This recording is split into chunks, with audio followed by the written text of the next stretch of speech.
is Angie from Canterbury Trails Farm. Today I'm going to talk to you about water bath canning equipment.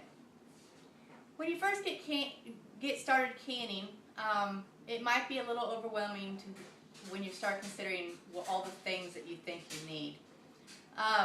But it isn't really as complicated as it seems. Water bath canning is probably where every canner should start, because really you can can in any kettle or pot that's big enough to cover the jars by about 2 inches with water. So there are all kinds of canners. Everyone's seen the big speckled metal ones. I have one of those, but I just pulled out one of mine.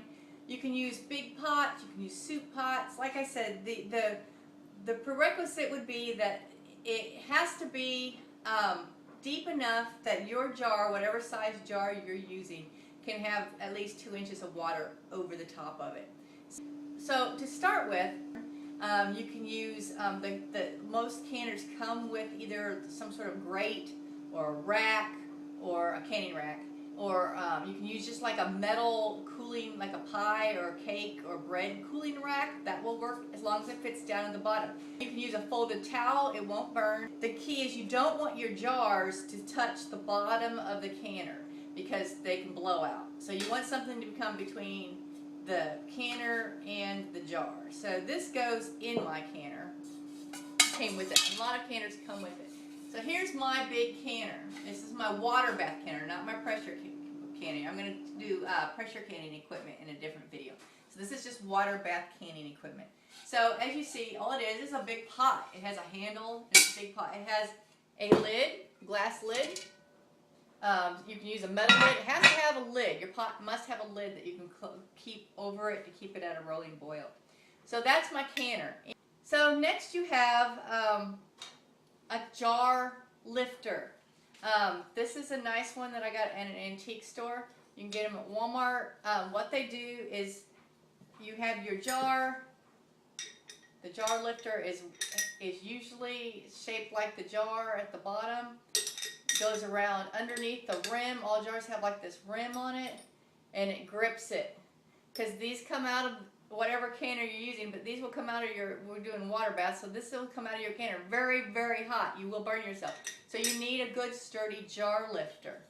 Also, when I lift my jars, I also keep a folded towel or a pot holder, and I always hold under it as well as with the jar lifter. This is a lot of work that you're putting into preserving your food with the prep, cutting, dicing, peeling, whatever you're doing to it before you even get to the canning part of it.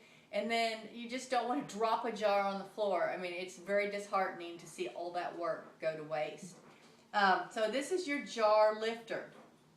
You have a lid lifter. What it is, it has a magnet at the end of it. And it just picks up your lid out of the hot water that you have it, the warm water, hot water that you have it simmering in. This is just all that is. It's magnetic. And you use that when you're filling your jars to lift them out of the water.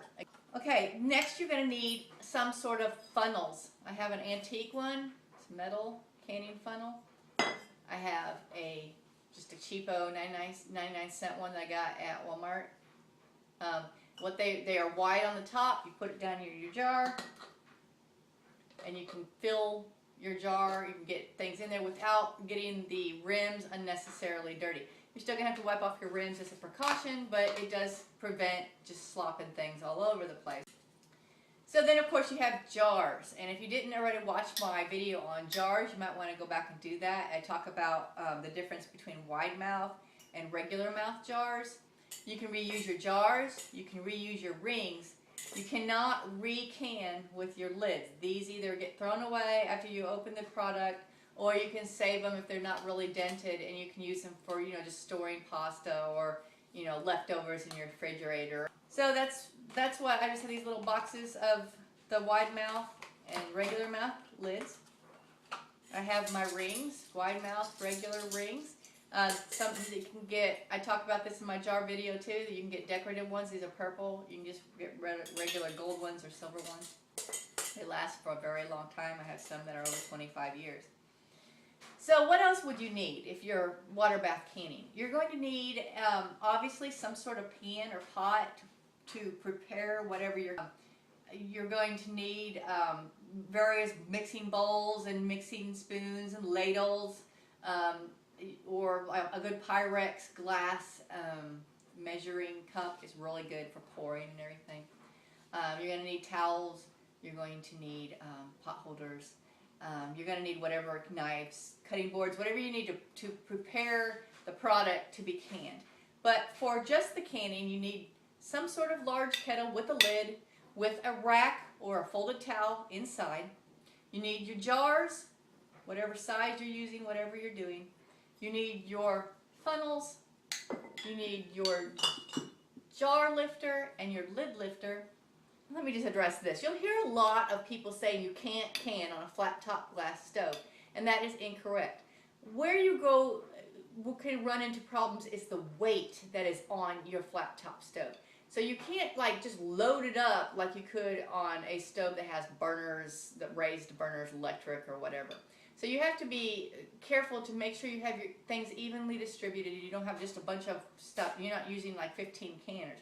One canner, medium-sized canner, I would say. No large ones. Medium size is good. This one I can do about 6 or 7 pint jars in at a time. They make the rack that on top of the jam jars to do a double layer if you're just doing these little jars. Those are really handy if you're just doing a bunch of jams. So it doesn't cost a lot to start doing water bath canning. So you're going to need a small saucepan that you would put water in to keep your lids simmering. You would need, obviously, to have something that you would want to sterilize your jars in. Some people sterilize them in the oven. Some people run them through the hot cycle in the dishwasher.